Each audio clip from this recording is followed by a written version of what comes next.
I used to think my life was pretty normal, at least, normal in the way you convince yourself it is because you don't know anything different. My name's Landon. I'm 27 now, and I was raised by my mom, just the two of us in a small house on the edge of town. According to her, my dad left when I was 3. No warning, no goodbye. She told me he just couldn't handle the responsibility. Said he ran off to start a new life and didn't want anything to do with me. I grew up believing he was the kind of man who could walk away from his own child without a second thought. And if I'm being honest, for most of my life, I hated him for it. Whenever I asked questions as a kid, Mom would brush them off. "He's not worth your time," she'd say. "You're better off without him." Sometimes she'd get a little misty-eyed, like it really hurt her to talk about it.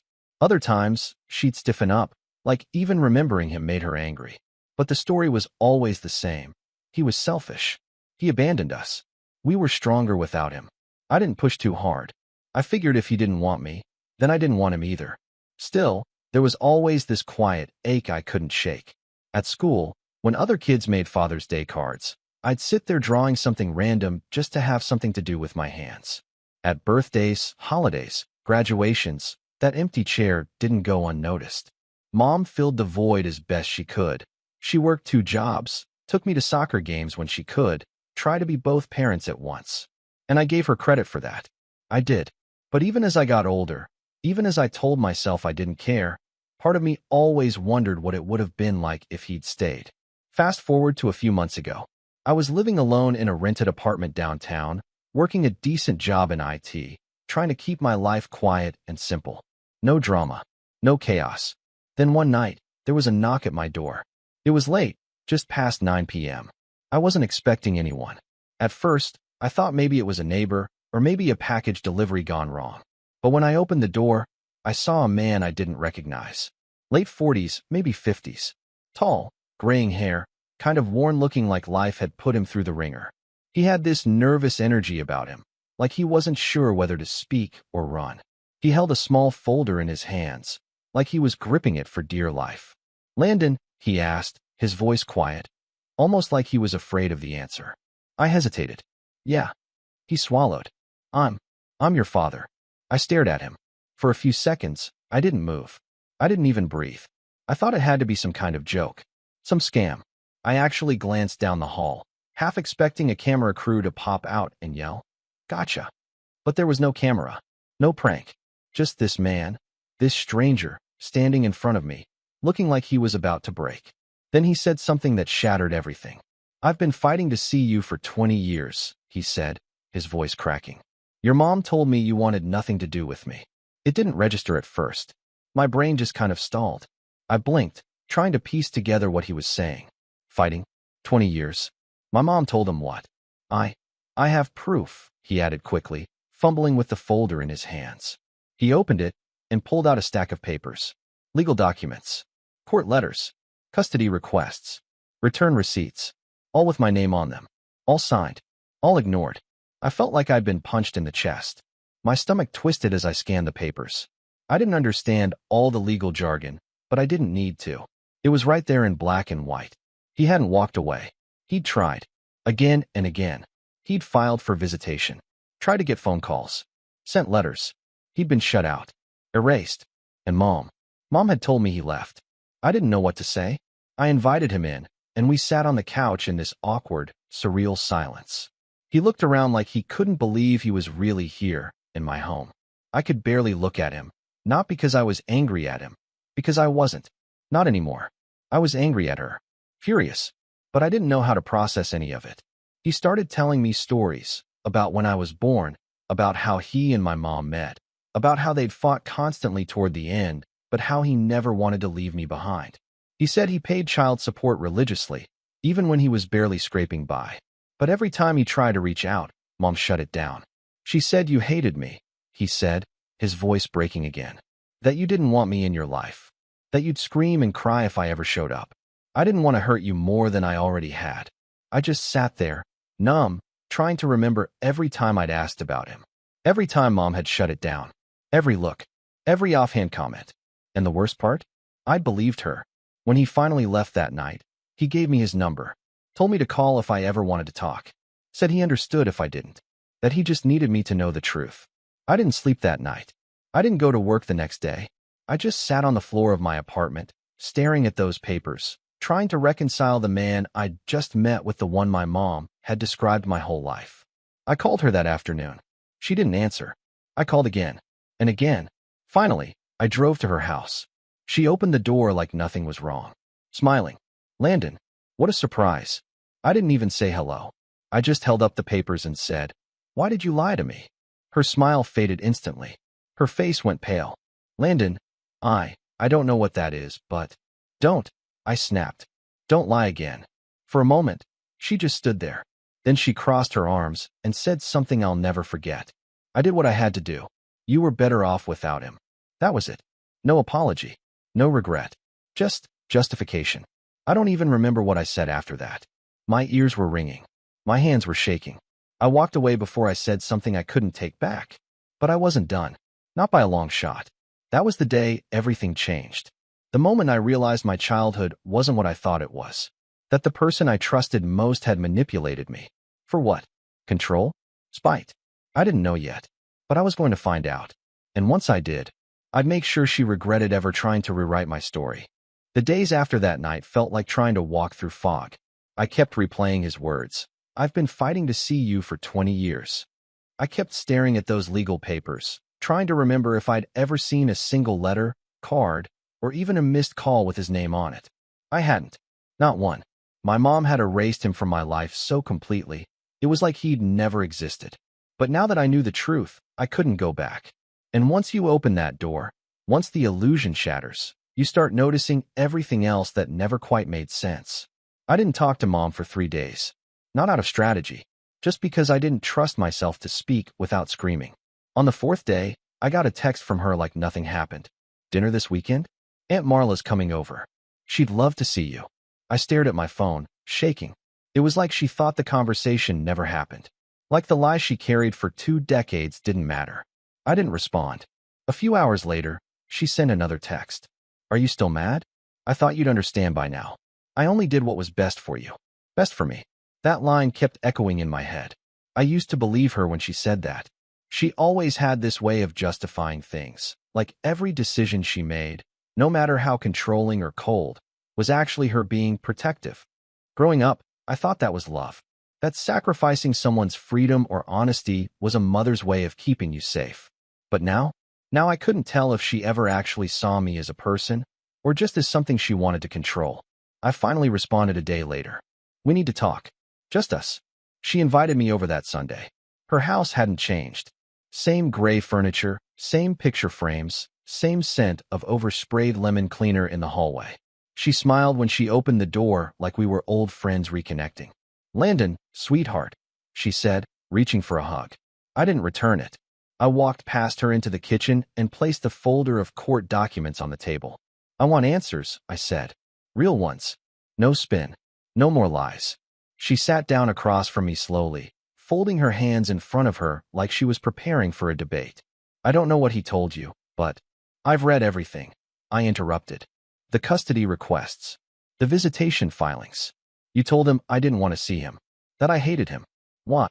She flinched, just for a second. "Because you were better off," she said, her voice sharp. "He was unstable. He moved around constantly. He had no career. I didn't want you getting attached and then watching him disappear again." "But he didn't disappear," I said. "You pushed him out. You made me believe he didn't care about me." Her lips thinned. "You needed consistency. Structure. I gave you that." "No," I snapped. "You gave me your version of the truth. You made decisions for me. You lied to me." There was a long silence. Then, without a shred of remorse, she said, "You should be grateful. You turned out just fine." That was the moment I realized she truly didn't get it. Or worse, didn't care. The next few weeks were a blur of awkward conversations, missed calls, and late-night texts from my dad, James. We started small, just getting coffee. He brought photos of me as a baby, some of him holding me in the hospital. I never knew those existed. He told me about his side of the family, about how his own parents tried to keep up contact too, but were blocked just like him. There were birthday cards he'd written and never sent.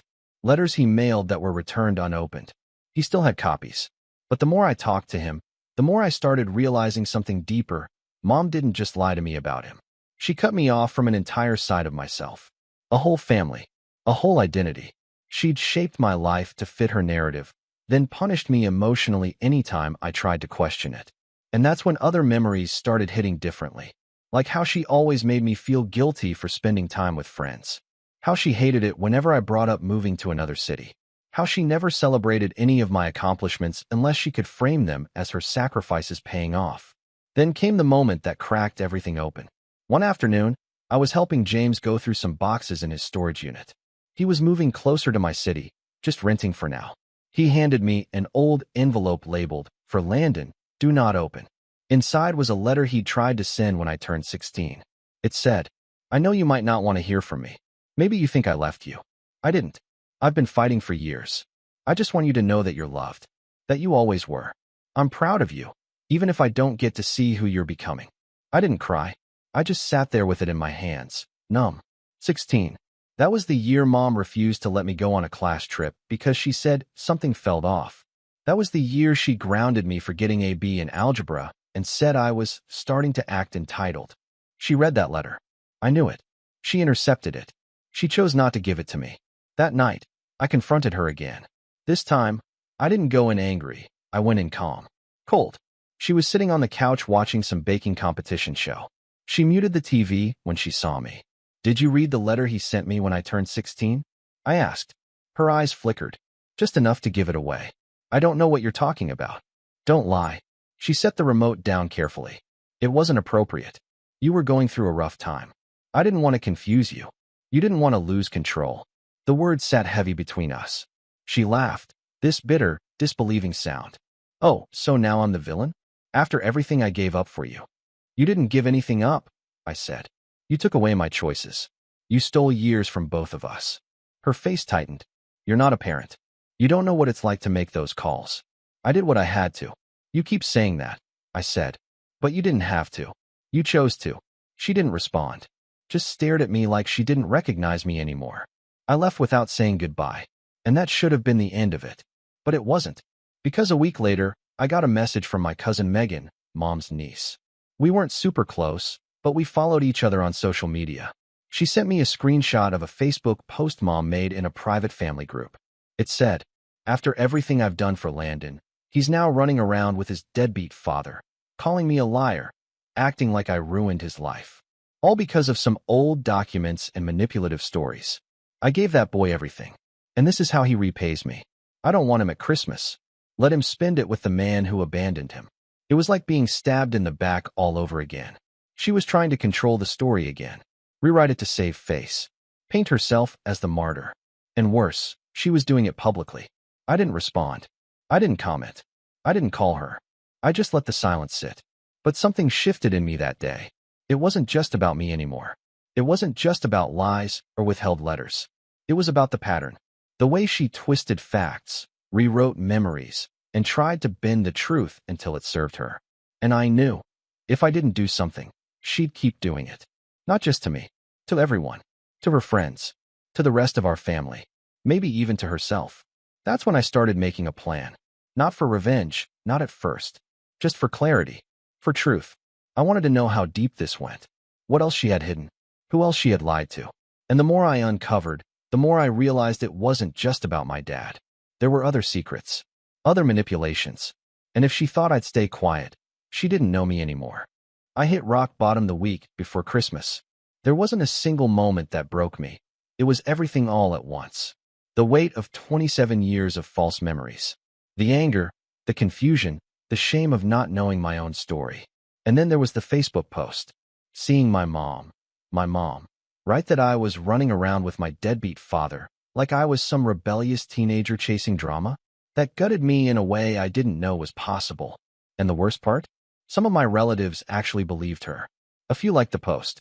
Some left vague, passive-aggressive comments like, "You always did your best, hun." And sometimes kids don't understand until they have kids of their own. One of my uncles even chimed in with, "That man was never any good. I told you that when they were dating." I read every comment, every like, every subtle nod of support for her, and not a single one for me. I wanted to scream. I wanted to reply and blast screenshots of the court documents, the letters, the proof. But I didn't. I didn't say a word. I just deleted Facebook that night and sat on the floor of my living room until the sun came up. That was my lowest point. I didn't leave the apartment for 2 days. Didn't eat much. Didn't respond to messages, even from James. He sent me a few check-ins. No pressure, just here if you need anything. But I couldn't even bring myself to text him back. I was angry at her, but I was also angry at myself. Angry for believing her for so long. Angry that I let her take so much of my life and never once questioned it. What kind of man does that? What kind of son? The self-blame was heavy. And then there was the loneliness. Holidays were always just me and Mom. No cousins. No big family dinners. Just us and a cheap turkey she'd complain about cooking. I thought it was because money was tight. I thought she didn't want me around people who wouldn't understand our bond. But now I realized she'd pushed them away. Or worse, lied to them too. And me? I had no one left. Until James called me on Christmas Eve. I didn't want to answer. I almost let it ring out. But something in me, maybe just the need to not feel alone, made me pick up. His voice was quiet. Hey, Landon. I wasn't going to bother you. I made too much food. Got this tiny tree, decorated it myself. Looks like a disaster. Figured if you wanted to stop by, even for a minute. I didn't respond right away. But I remember looking around my apartment, the cold gray light coming through the blinds, the silence. And I thought, maybe I didn't want to be alone tonight. I drove over. His apartment was small, barely furnished, but warm. The kind of warmth that came from someone trying. There were candles burning. A lopsided tree in the corner with half the ornaments sliding off the branches. A folding table set up with mismatched plates. He looked nervous when he opened the door, like I might turn around and walk away. But I didn't. I stepped inside. That night didn't fix everything. But it started something. We talked for hours. About everything. About nothing. I asked questions I didn't even know I had. He answered all of them honestly. Even when it made him look bad. He told me he had messed up when I was little. That he and Mom fought constantly. That he drank too much back then, not in a scary way. Just enough to miss deadlines, lose jobs, say things he didn't mean. But when he got clean, when he got his life together, he tried to come back. And by then, Mom had already shut the door and bolted it shut. He showed me a drawer in his kitchen full of cards he'd written and never sent. Father's Day, birthdays, high school graduation, letters he didn't have the address for, or that came back stamped return to sender. He kept every one. That drawer broke me all over again. But for the first time in weeks, I felt like I wasn't alone. After that night, I started coming over more. Sometimes we'd just hang out and watch football, or cook something terrible and pretend it was edible. Sometimes we'd talk about deeper stuff. Other times we'd just exist in the same room, like we were slowly trying to stitch something back together without forcing it. I didn't realize it at the time, but I'd started rebuilding. Quietly. In pieces. The first thing I did was pull out an old notebook and start writing down everything I remembered. Every moment with Mom that felt off. Every time she discouraged me from asking questions about him. Every time she twisted reality just enough to serve her narrative. I needed to see it on paper. To remind myself I wasn't crazy. Next, I started calling extended family. I didn't bring up Mom at first. I just reached out. Asked how they were. Reintroduced myself. Some were surprised to hear from me. Others were hesitant, polite, but distant. But after a few calls, I started asking questions. Like why they never came around when I was a kid. Why Mom always said they weren't interested. My Aunt Shelby, who I barely remembered, was the first one to crack. Sweetheart, she said, her voice trembling a little, we tried. We reached out every year. Your mom? She just said you didn't want us involved. That you hated big family gatherings. That we stressed you out. She sent me an old voicemail she'd kept from 10 years ago of Mom telling her, Landon doesn't want to be part of the circus you call a family. Please respect his wishes and don't send anything for his birthday. I listened to it twice. Then I cried. I realized my world had been smaller than it ever needed to be. Not because people didn't care, but because one person decided they shouldn't. I kept digging, kept reconnecting. Found out I had a cousin in med school. Another who ran a photography business in Portland. A great uncle who was still alive and remembered teaching me how to fish once. They remembered me. They'd missed me. I hadn't just lost a dad. I'd lost a network of people who might have made life feel a little less lonely growing up. Meanwhile, James introduced me to his side of the family. Slowly, respectfully. I met his sister, who cried the second she saw me. His mom, my grandma, had passed a few years ago, but he showed me pictures of us together when I was a baby. There was one of her holding me in a rocking chair, smiling so big her eyes were barely open. I'd never seen her face before, never even heard her name. It was like discovering a whole half of myself had been buried. By February, I'd started seeing a therapist. At first, I wasn't sure it would help. I'd always thought therapy was for people who couldn't manage things on their own. But the truth was, I couldn't. I didn't know how to process the years of manipulation, the guilt, the anger, the grief of a childhood that never really existed the way I thought it did.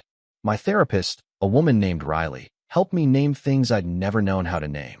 Emotional enmeshment, control disguised as care, covert narcissism. We unpacked memories I'd buried. She helped me stop blaming myself, helped me start separating my truth from Mom's version of it.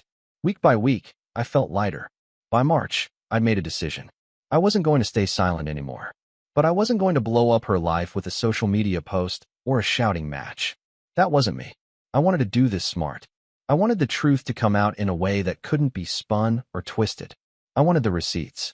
So I started compiling everything. Court records, letters, voice messages, family testimonies. Every piece of proof I had that contradicted her version of the story.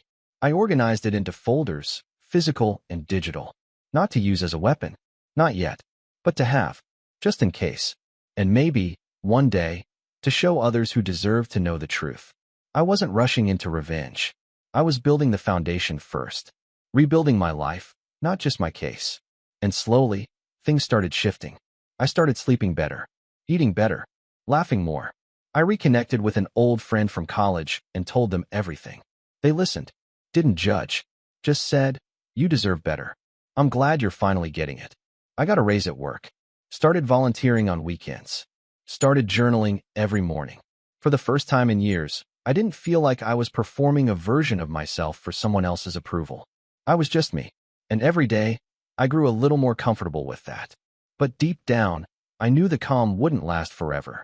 Because the more I grew, the more desperate she'd become to pull me back. And sure enough, just as spring rolled in, so did another letter from Mom. This one wasn't sweet. It wasn't an apology. It was a warning, and it changed everything. It arrived in a plain white envelope with my name handwritten on the front. No return address. No stamp. Which meant one thing. She dropped it off herself. I stared at it for a while before opening it. My heart was steady, but something in the back of my head whispered, "Don't do it. Let it rot in the trash." I should have listened. But I didn't. Inside was a 3-page letter written in my mother's familiar, careful cursive. The kind she used when writing sympathy cards or thank you notes. The first line hit me like a slap. "You've made your choice, so I'm making mine." The letter wasn't an apology. It was a veiled threat disguised as motherly concern. Page after page of self-pity, manipulation, and carefully worded accusations. She said she couldn't sleep knowing how I'd been poisoned against her. That I'd fallen into the trap of revisionist history, letting a man with a track record of failure rewrite 20 years of truth.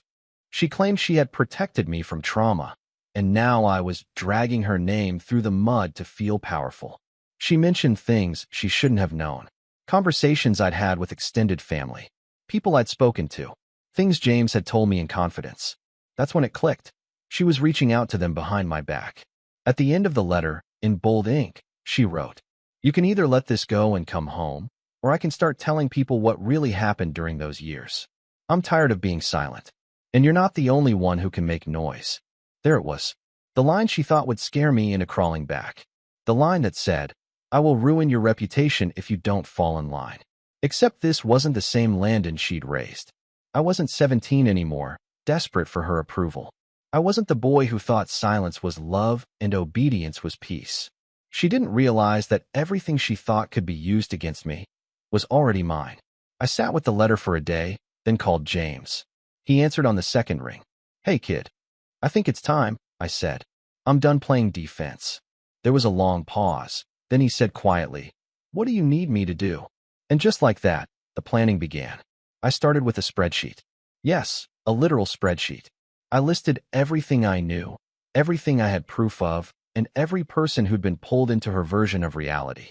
I created categories: witnesses, evidence, timeline, leverage. I wasn't trying to be petty. I was trying to be precise. James gave me access to a box of old legal files he'd kept in his storage unit, including an affidavit he'd filed in 2010 trying to re-establish visitation. It included a statement about a recorded phone call with my mom, one where she allegedly said, "He doesn't even know you exist anymore. Don't call again." The recording was gone.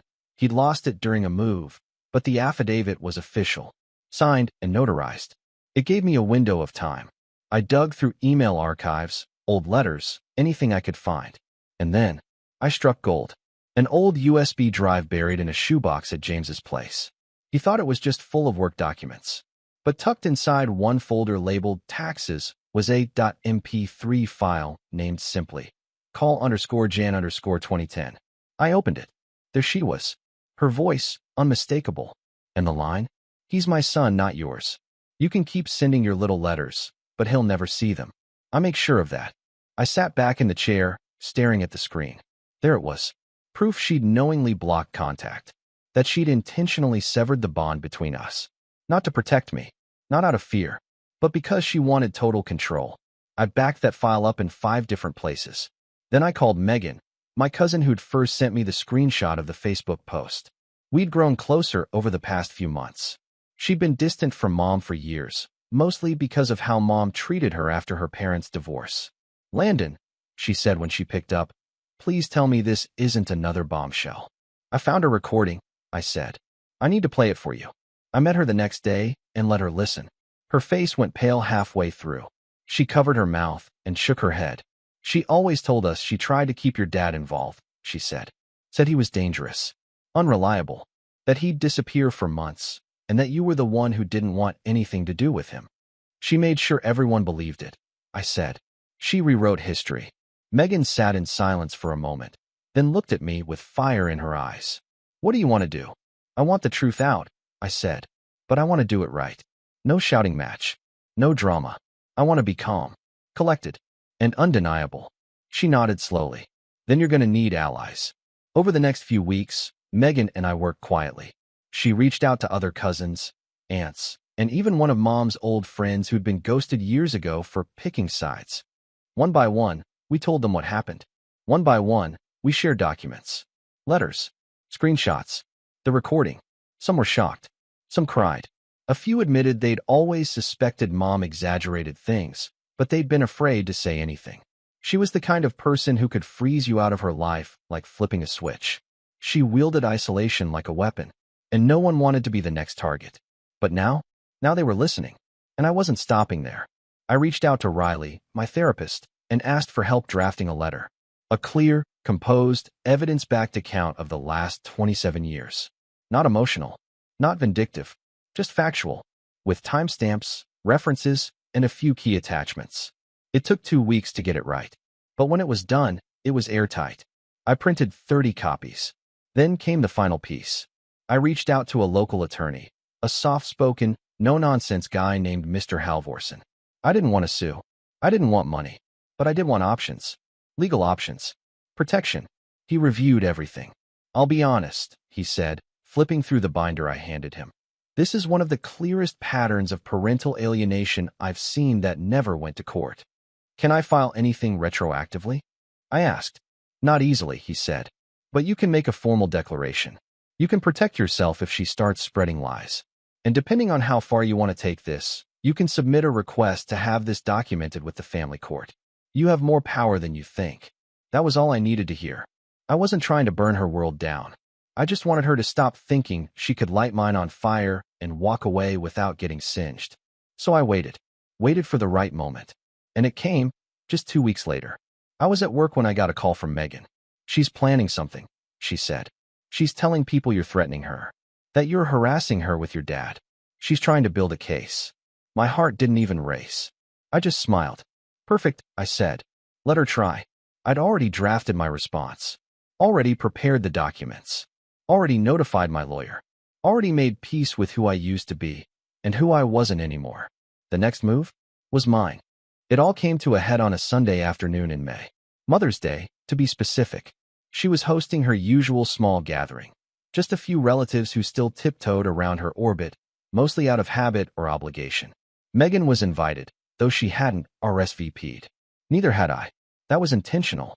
She didn't know that half the people invited had already heard the recording, or read the affidavit, or seen the timeline of court filings and letter receipts, all neatly backed by stamps and dates. She didn't know that her carefully spun narrative had already started to unravel in whispers behind her back, whispers that were growing louder. By noon, Megan sent me a text. She's telling everyone you're trying to sue her, saying she's scared you'll show up. I didn't reply. Instead, I got in my car, folder in hand, and drove across town. I wasn't going to yell. I wasn't going to argue. I wasn't even going to stay long. But it was time she saw the version of me she'd spent years trying to erase. The version that couldn't be manipulated, guilt-tripped, or lied to anymore. When I pulled up, I saw the usual cars in the driveway. Her silver Lexus, Uncle Dean's pickup, my cousin Haley's beat-up Corolla. The screen door was open, and from outside I could already hear her laugh, loud, exaggerated, the way she always performed when she had an audience. I knocked. The conversation inside stopped instantly. After a moment, she appeared at the door, her expression flickering between shock and something much colder. But she smiled, that tight, strained version she used when she was caught off guard. Landon, I didn't expect. I held up a hand. Don't. I'm not here to stay. I just want to give you this. I handed her the folder. She glanced at it like it might bite her, then stepped out onto the porch, closing the door behind her. What is this? She asked. Evidence, I said. Everything. The letters you hid. The calls you lied about. The affidavit. And the recording. It's all in there. Her eyes narrowed. You're trying to destroy me. No, I said calmly. You did that on your own. I'm just correcting the record. She looked past me, like she was scanning for witnesses. This is your father's influence. I knew it. This is my decision, I said. And you don't get to hide behind doing your best anymore. You lied. You manipulated me. You cut me off from half my life, then tried to pretend it was noble. She crossed her arms. What do you want? An apology? Money. I want nothing from you, I said, except for you to understand that you no longer control the narrative. I've told the truth, and I'll keep telling it.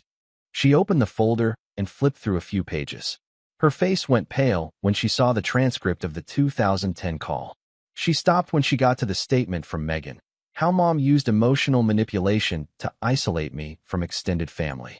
And then the screenshot of her Facebook post, followed by my annotated breakdown of each false claim she made in it, cross-referenced with actual records. You think anyone will believe this? She hissed. You think they'll take his side? After everything I gave up for you. They already do, I said. They've heard the recording, seen the court records. They believe me. The mask slipped for just a second. There was a flicker of fear behind her eyes. And that was enough. I've also filed a formal statement with the family court, I added. Not suing you. Just documenting everything. Just in case you try to spin this into something it's not. And if you spread another lie about me or James, I'll take it further. Her jaw tightened. You ungrateful little. I'm done, I said, cutting her off. I'm not a child anymore. And you don't get to threaten me into silence. I turned to leave. She didn't follow. Didn't call out. Just stood there, frozen on the porch with the folder in her hands. As I reached my car, the front door creaked open again. Haley stepped outside, followed by Megan. Then Aunt Lisa. One by one, they came out, each glancing at my mom, then at me. No one said anything, but they didn't go back inside. That night, Megan texted me. She tried to explain everything after you left. No one bought it. Lisa told her she needed help. Uncle Dean just shook his head and walked out. She's never looked smaller. A few days later, I got a Facebook friend request from Aunt Lisa. Then Haley. Then Uncle Dean. Slowly, the family I'd been told wanted nothing to do with me started showing up. As for James, he cried when I told him what happened. Not big, dramatic tears. Just quiet ones. Relief, I think. Closure. I showed him the court filing. He read it 3 times. You didn't have to go this far, he said. I did, I said. Not for you. Not even for me. For the truth. Summer came, and with it, peace. Real peace. The kind you don't notice at first, because you're not used to stillness. I kept seeing my therapist. Kept rebuilding my relationships. Kept moving forward.